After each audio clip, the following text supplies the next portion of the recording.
Paz do Senhor, queridos amigos, amados irmãos em Cristo Jesus. Alegria muito grande poder estar aqui para mais uma edição da nossa Escola Bíblica Dominical. Departamento este da nossa Igreja Evangélica Assembleia de Deus, na cidade de Londrina, no estado do Paraná. E nós estamos aqui para iniciar um novo trimestre, o último de 2020, que nós vamos discorrer, vamos aprender, vamos estudar a respeito do livro de Jó. Esse livro que vai nos mostrar a respeito do sofrimento do homem e vai nos ensinar mais uma vez e compreender que Deus está trabalhando em nosso favor. O texto, ou o tema, melhor dizendo, desse estudo é a fragilidade humana e a soberania divina, o sofrimento e a restauração de Jó. Nós vamos estudar nessa apostila composta de 13 lições e nessas 13 lições nós vamos discorrer todo aí o livro de Jó. Claro que nós não vamos esgotar todo o assunto, porque é impossível em 13 lições nós estudarmos todos os pontos que esse livro nos traz, mas aos pontos principais nós estudaremos e para compreendermos a respeito do sofrimento do homem. Porque fica uma grande pergunta no ar. Se Deus é justo e amoroso, por que permite que um justo sofra tanto? Esta é a pergunta que campeia, que extravasa, que passa por todo o pensamento do homem, a respeito do sofrimento. E hoje, para nós comentarmos esta lição, está aqui o presbítero Carlos Alberto. Ele é superintendente da nossa Escola Bíblica Dominical aqui no Templo Central, em Londrina, Paraná. Sou o pastor Ronaldo Massarotti Bice e também superintendente. E nós estamos aqui para discorrer nesses poucos minutos, trazer para você aquilo que nós vamos tratar na primeira lição desta apostila ou do livro de Jó. Presbítero Carlos. Bom, a paz, pastor Ronaldo, estudando aí mais uma revista, o quarto trimestre da Escola Dominical, como o pastor já adiantou, a respeito do livro de Jó, a fragilidade humana e a soberania divina. E com certeza esta lição e todas as outras vão ser de muitas bênçãos para nós, porque trata de um assunto que nunca perdeu a sua completude, nunca perdeu a sua complexidade até, porque há perguntas que até hoje muitas pessoas ainda fazem com relação às dificuldades que Jó passou, e também traz para nós um consolo muito grande, né, pastor? Exatamente. O nosso textuário está em Tiago, capítulo 5, versículo 11, que diz assim: Eis que temos por bem-aventurados os que sofrem. Ouviste qual foi a paciência de Jó e viste o fim que o Senhor lhe deu. Porque o Senhor é muito misericordioso e piedoso. Então, o livro de Jó não é apenas uma preciosidade da literatura universal, mas, sobretudo, uma poderosa resposta de Deus para as grandes questões da vida, principalmente sobre o sofrimento. Então, nós temos o texto que nós vamos tomar como leitura bíblica em classe, não vamos fazê-lo aqui, mas você pode ler em sua casa, em sua Bíblia, 2 Timóteo capítulo 3, 16, Ezequiel capítulo 14, versículo 14 e versículo 19 e 20, e Tiago capítulo 5, versículo de número 11. Nesses 3 pontos que permeiam a nossa lição, o primeiro nós vamos mostrar que a partir de evidências internas do livro de Jó, é possível conhecer o contexto no que ele viveu. Tá? Já entraremos nesse ponto, porque existem alguns pensamentos que isso não passa apenas de uma alegoria ou de uma história. No segundo ponto, nós vamos especificar o gênero literário e a forma, e de que forma esse conhecimento ajuda na compreensão do livro de Jó, uma parte bastante técnica, mas também nos ajuda a entender e compreender esse livro que ele é permeado de metáforas, Então não precisamos entender como ler e como compreender essas metáforas. E no ponto 3, identificar o propósito e a mensagem do livro de Jó. Então vejamos aqui já no primeiro ponto, presbítero Carlos, o livro de Jó demonstra a grandeza de Deus diante da finitude humana. Então Deus vai nos mostrar e vai se revelar como se revelou a Jó, e nós pela palavra vamos entender a grandeza desse Deus e como nós somos tão frágeis, tão fracos, tão finitos, né? A ponto de não entendermos o trabalhar de Deus até que Ele se revele a nós. Carlos, autoria, local e data do livro de Jó. O autor de Jó, quem foi que escreveu esse livro, Carlos? Existem muitas perguntas, existem muitas interpretações, mas qual é a melhor interpretação que nós achamos para o autor de Jó? Existem muitas especulações também, né, no Sim. meio teológico. Alguns dizem aí que foi Salomão, Moisés, o próprio Eliú, né, que poderia ter escrito. Outros pensam que foi Ezequias, Isaías e Esdras. E também há aqueles que pensam e que afirmam que foi Jó, né? A palavra de Deus não declara, pastor Ronaldo, ela não diz quem é o autor, porque nas suas entrelinhas, nos seus escritos, nós não temos a definição, né? Como os demais livros, sempre há uma menção a respeito do seu autor. Aqui nós podemos apenas deduzir que Jó, tendo vivido 140 anos mais além da sua restauração, poderia ter sido feito ele também a escrita desse livro. Agora, não existe nada que venha provar qual seja o autor. Existem aí duas situações também que podem refletir sobre a questão da autoria. Bom, será que Jó foi escrito na época que realmente aconteceram as coisas, ou foi escrito numa época posterior? Por exemplo, existe também uma indicação de que esse livro foi escrito o pós-cativeiro. Pós-cativeiro, por Esdras, né? Mas não se faz nenhuma menção a Israel e também nem a lei de Moisés.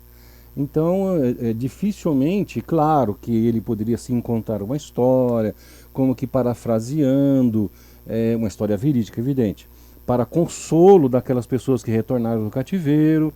Mas, enfim, são todas essas possibilidades, como eu já disse, são possibilidades, né? Então, falando do autor, realmente a palavra de Deus não define, pastor Ronaldo. Eu, particularmente, não sei se eu posso colocar, eu prefiro crer que com tanta particularidade dos escritos, por exemplo, coisas de relacionamento até pessoal dele, com a sua esposa, a questão com os filhos e outras coisinhas mais, eu particularmente fico com a própria autoria de Jó. E para não deixar confusa essa compreensão, nós vamos ver que alguém pode perguntar, mas Jó morreu e depois quem escreveu sobre a sua morte, né? Há um entendimento que foi Eliú que completou esse livro depois da morte de Jó. Assim como também os escritos de Moisés, né? Quem escreveu a respeito da morte de Moisés, né? Exatamente. Então, mas o livro, não é por isso que o livro vai deixar de ter a sua credibilidade. Exatamente. Né? No Novo Testamento, nós temos Hebreus, né, que também há uma polêmica de quem é o seu autor, mas nem por isso tira a sua divindade, a sua espiritualidade. Exato. Né? Bom, com relação à sua historicidade, né? Jó foi histórico, né? Ou foi só uma história, não com H, mas com E, né? Uma história que existiu e que foi contada, né? O que a Bíblia nos fala sobre isso? Nós vamos ter dois pontos aqui, Carlos, que a Bíblia testifica ou pelo menos relaciona a respeito disso. Primeiro, nós vamos dizer que nós acreditamos na historicidade de Jó, que realmente ele existiu, que ele viveu lá em Ur, né? E foi um homem realmente... Em Uz. Uz. Veja só o que diz Ezequiel capítulo 14, quando ele escreve no versículo de número 14. Ainda que estivesse no meio deles 3 homens. Veja só. Noé existiu. Daniel existiu. E o autor também coloca entre os dois Jó. Né? Eles, por sua justiça, livrariam apenas a sua alma, diz o Senhor Jeová. Não foi Daniel, não foi Ezequiel. Ele pode ter usado as penas para escrever, porém, a palavra foi do próprio Deus. E Deus citou Jó juntamente com Noé e Daniel. Fato histórico, né, registrado, e que nós acreditamos que a Bíblia Sagrada não tem erro nem confusão. Então, por isso, já acreditamos numa história verídica. Tiago, capítulo 5, versículo 11, diz assim: eis que temos por bem-aventurado todos os que sofreram. Ouviste qual foi a paciência de Jó, e viste o fim que o Senhor lhe deu. Então Deus não iria criar uma história, nem inventar um fim maravilhoso, simplesmente para dizer que Deus é recompensador. Nós vemos aqui Deus trabalhando realmente na vida de um homem, né, mostrando o seu eterno poder. E termina assim: porque o Senhor é muito misericordioso e piedoso. Não tem dúvida, né, que Jó foi realmente uma pessoa histórica. Não é apenas uma historinha, uma teoria, né? Exatamente. E onde ele viveu, Carlos? Qual foi a sua terra? Eu disse Ur, mas errei. Não é Ur, é Uz, né? Uhum. Conforme o descrito, inclusive em Jeremias 4, 21 e 25, 20, essa terra ficava ao sul de Edom. Edom ficava ali no lado sul de Israel, ali de Judá, de Jerusalém. Então ficava aquela região ali no deserto da Arábia, oeste do deserto da Arábia. Tá? Depois pega o mapa e localiza ali, vai ser bem tranquilo. A terra em si não é... Né? É importante saber? Sim, mas... A época em que foi de Jó, já que nós já definimos que realmente ele é uma pessoa histórica, né? A época, a maioria dos comentaristas situa o fato narrado no livro de Jó dentro do período patriarcal. Tá? Então, quando viveu Jó? Qual foi o período? Entendemos, né, e daqui a pouco nós vamos falar sobre isso, que ele viveu ali na época de Abraão, de Isaac, na época de Jacó, né, entre esses meios homens que viveram, claro, pai, filho e neto, né, praticamente nessa época em que Jó viveu, e ali teve a sua experiência com Deus, as suas dificuldades, e Deus mostrou que realmente ele é Deus. Né? Por que agora nós podemos entender, Carlos, dentro desse contexto, que ele viveu nessa época patriarcal? Pastor Ronaldo, nós temos aqui 5 argumentos. Tá. 5 argumentos. Primeiro, a sua idade. 140 anos após o seu sofrimento. Então ele teve uma vida abundante. Longínqua, né? E se a gente, por exemplo, for analisar, se Jó tivesse vivido após essa era, por exemplo, na época dos reis ou na época do... Ele não teria vivido tantos anos assim. Era no máximo 80, 90 anos. Né? 80, 90, né? Porque se nós formos pensar mais ou menos 140, mais a primeira parte, temos a informação? Eu não lembro disso. A primeira parte? Não lembro também. Eu também não lembro, né? Mas se a gente for somar as duas partes, vamos supor que dê aí quase 200 anos, 220 anos. Realmente é um argumento para a era patriarcal, né? Depois nós temos também a questão da economia. Porque a economia na era patriarcal era deduzida em forma de cabeças de gado. E Jó, a sua riqueza, também era contado com base nas cabeças de gado. O que já não era tão claro assim na época dos reis, na época dos... Enfim, profetas, né? Não era de outra forma, né? E também a sua autonomia como sacerdote. Não faz menção a um sacerdote único, né? Ele realizava as suas orações, ele intercedia pelos seus filhos. Então, da mesma forma que os pais, né, tipo Abraão, Isaac, Jacó, eles intercediam pelos seus filhos, ofereciam sacrifício pelos seus filhos. Então, ele era o sacerdote do lar, né? Diferente da era da lei, por exemplo. Outra coisa seria interessante a gente notar também a questão das filhas, né? Porque se fosse pós-decálogo, pós-lei, as filhas não teriam direito à herança. E no livro de Jó é declarado, né, que Jó deu herança para suas filhas. E isso era proibido durante a lei. Então, realmente, eu não tenho dúvida de que o livro de Jó, como tantos outros teólogos afirmam, que ele viveu nessa época realmente da era patriarcal. Né? Esse é nosso entendimento também. Tá? Então ficou bem claro esse primeiro ponto, a respeito da sua autoria, a sua historicidade, a terra onde ele vivia e a época que cremos realmente que foi entre os patriarcas, né, o período patriarcal. E só fazer uma observação, Uhum. ele também não menciona, né, como nós comentamos, a questão da palavra Israel, né, e nem a questão de outros costumes. Dificilmente um escritor hebreu, né, ou da linhagem semita, deixaria de escrever alguma coisa a respeito da sua linhagem. Né? E também não aparece nenhum mandamento, nenhuma Não, ordenança, não aparece nada com nada. relação à lei. Nada. Né? É. O ponto 2 vai falar da estrutura literária do livro de Jó. Tá? Então, o que é a estrutura literária? É como ele foi escrito, de que forma. Foi escrito de forma poética, prosa, que forma que esse livro foi escrito. Tá? O nosso primeiro ponto vai falar, e já vai entrar diretamente da forma como escrita, sem especulação. Vai dizer que ele foi escrito em prosa e poesia. Né? Então precisa tomar bastante atenção na hora que vai se ler o livro de Jó, porque a prosa e a poesia daquela época é diferente, a sua forma de escrita, como fazemos nos dias de hoje.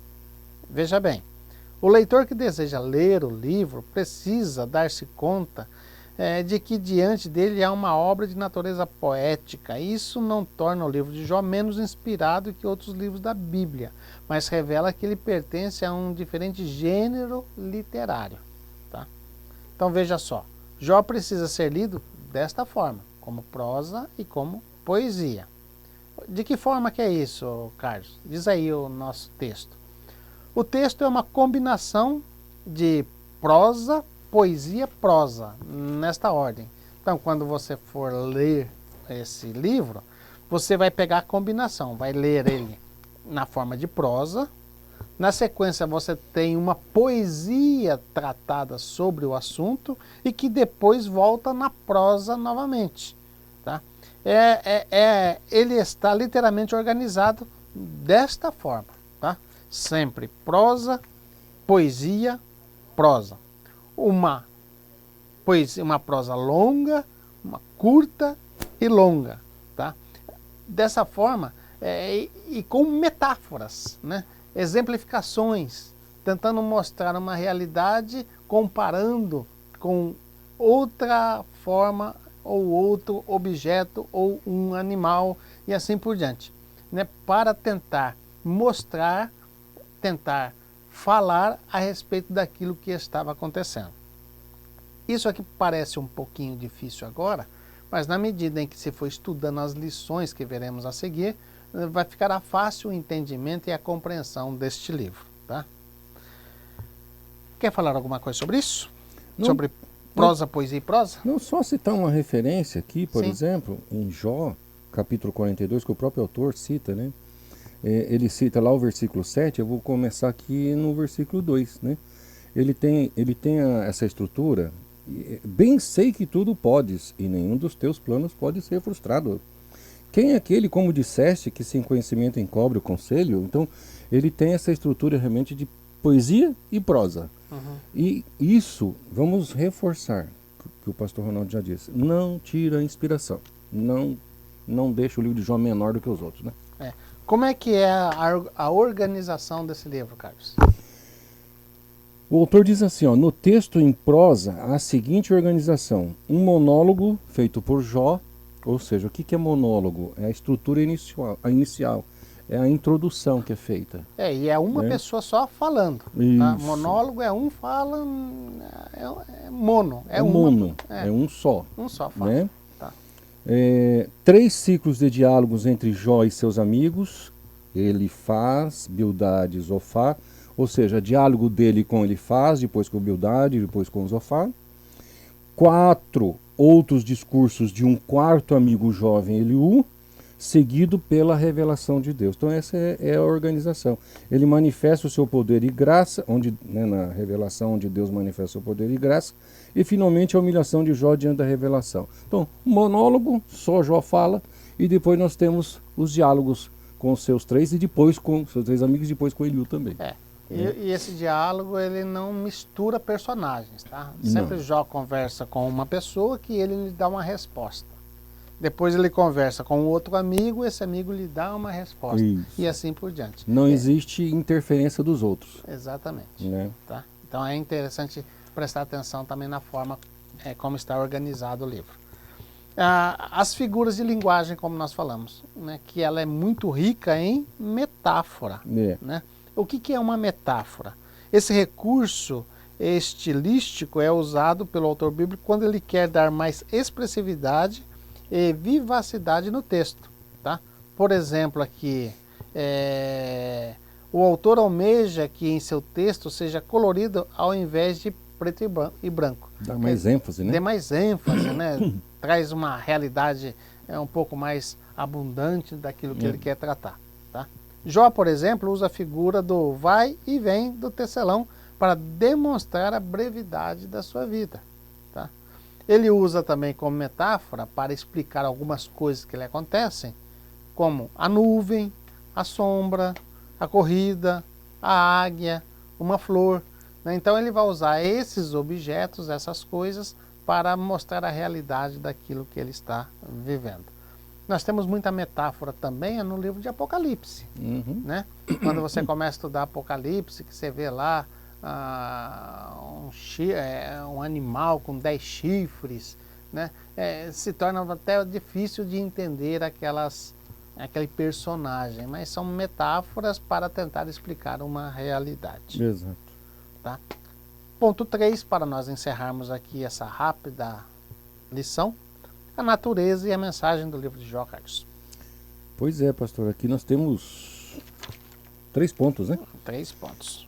Aí a pergunta, como o senhor mesmo colocou no início, que é uma pergunta que muitos hoje em dia fazem e vão continuar fazendo, porque a mente humana, ela não detém de todo o conhecimento de Deus, e até mesmo aquelas pessoas que se dizem cristãos ainda têm essas perguntas, né? Ainda suas mentes permeiam com esse tipo de pergunta: por que os justos sofrem?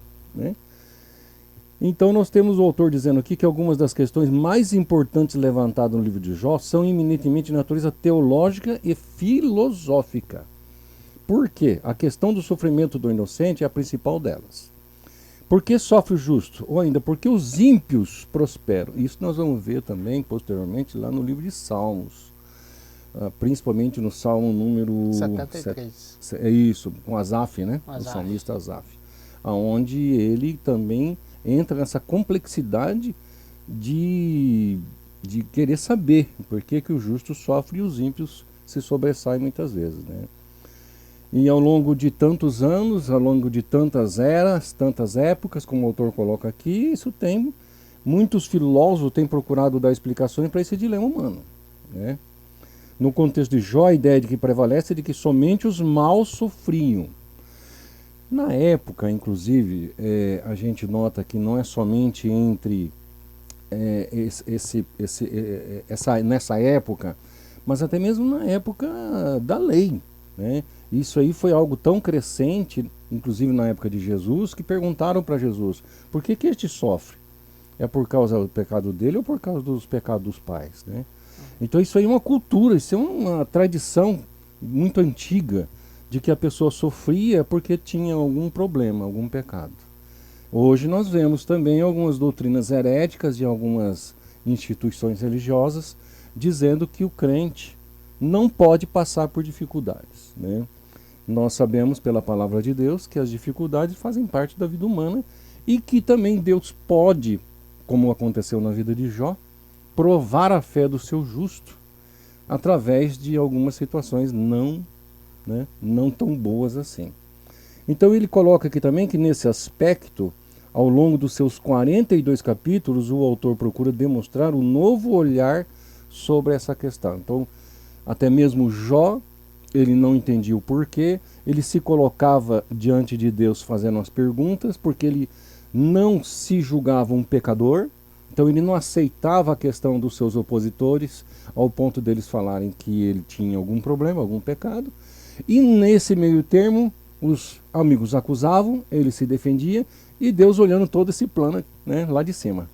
E na verdade o plano lá de cima foi revelado para Jó somente no capítulo 42. Né? Exatamente. O segundo ponto desse terceiro ponto diz aqui: existe bondade desinteressada?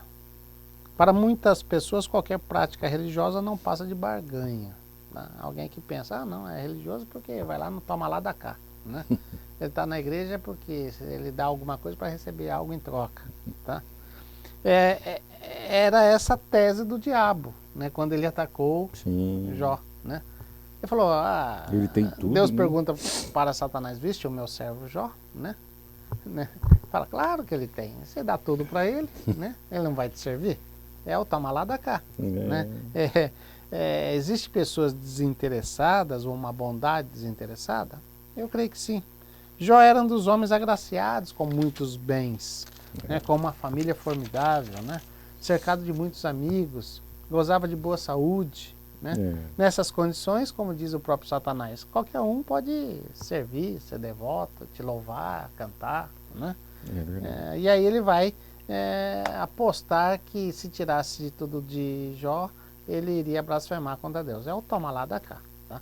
Porém, durante toda essa aprovação, nós vamos ver Jó firme, com sua fé abundante, com um caráter irretocável, quando na presença de Deus ele diz, tudo isso que eu tenho não é meu, isso pertence a Deus. Né? Deus deu, Deus tirou, louvado seja o seu nome. Né? O ponto 3, Carlos, você poderia já finalizar, dentro desse contexto aqui da mensagem de Jó, pode o homem compreender Deus? Eu acredito que sim, como diz o autor aqui, mas nós vemos na vida de Jó, como o próprio autor menciona aqui, pastor Ronaldo, o exemplo também na vida de Paulo, né?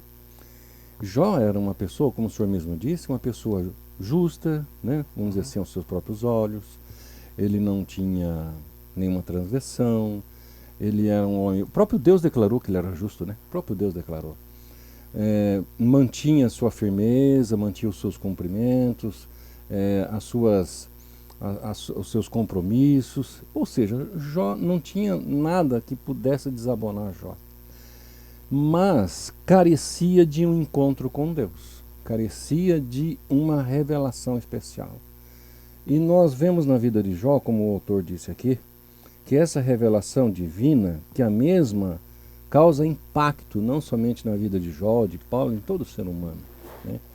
Que essa revelação lá do capítulo 42 seja também vivenciada não somente por Jó e não só por Paulo, mas por todos os homens, porque essa revelação ela vai trazer mudança na vida das pessoas, vai trazer mudança na vida espiritual, na vida social, na vida, enfim, na vida familiar. Por quê? Porque Deus ele transcende todo e qualquer sentimento, emoção, pensamento humano, conhecimento humano. E ele coloca aqui também, pastor Ronaldo, assim também Jó é totalmente transformado. Então nós vemos, nós não vamos entrar em detalhe, porque nós vamos ter uma lição só para isso, mas ele fala da transformação de Jó. E essa transformação de Jó, pastor Ronaldo, não foi somente nos meios físicos, não foi somente na questão dele ter novas filhas, não, houve uma transformação de coração também. Lá no final ele chega diante de Deus e se humilha e fala, Senhor, bem sei que o Senhor pode todas as coisas e que nenhum dos seus propósitos pode ser frustrado.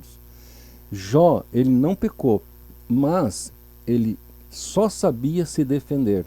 Em nenhum momento ele chegou diante de Deus e disse, Senhor, se eu tiver pecado, me perdoa. Ele nunca proferiu essa frase. E o autor coloca aqui que a questão para Jó não foi tanto entender Deus, mas experimentá-lo. O que nós vivemos hoje? Numa sociedade onde as pessoas se dizem religiosas, muitas pessoas estão dentro das igrejas e até mesmo se dizem cristãs e têm uma vida totalmente nominais diante de Deus. Também carece de uma vivência, de uma experiência, de algo que mude completamente as suas vidas. Então, eu aprendi nessa lição número 1, né, que é importante o livro de Jó, porque vai mostrar a grande revelação de Deus na vida de Jó. Isso mesmo. Não é mesmo? Trazendo transformação e mudança, pastor Ronaldo. Então, essa é a primeira lição, de um contexto de 13. Temos mais 12 lições pela frente. Cada lição nós teremos aí um professor que vai ministrá-la, trazer aí um entendimento, a compreensão do texto bíblico e você nos acompanhe, né? Sempre, a cada semana, um professor ministrará uma dessas lições que a partir de agora estudaremos sobre o servo de Deus, o servo Jó. Que Deus abençoe grandemente a sua vida. Fique sempre conosco. Domingo na Escola Bíblica Dominical, ensinando os seus alunos e aprendendo também a palavra gloriosa de Deus. Que Deus abençoe grandemente a sua vida. Só reforçando, né, para você, nós temos 2 fontes de mídia. O nosso Facebook aqui da igreja em Londrina, facebook.com/adelondrina, onde você vai poder acompanhar todos os nossos trabalhos, e também o site da igreja, Pastor Ronaldo, onde você pode acessar www.adelondrina.com.br e você vai ter esse vídeo, como o Pastor Ronaldo disse, e todos os outros sequenciais. Fazemos uma live também todos os sábados, por volta das 18h30, da lição que será estudada no domingo de manhã em nossas igrejas. Então nos acompanhe também, é um prazer recebê-lo e tê-lo conosco. Verdade. Deus abençoe. Deus abençoe a todos. Amém.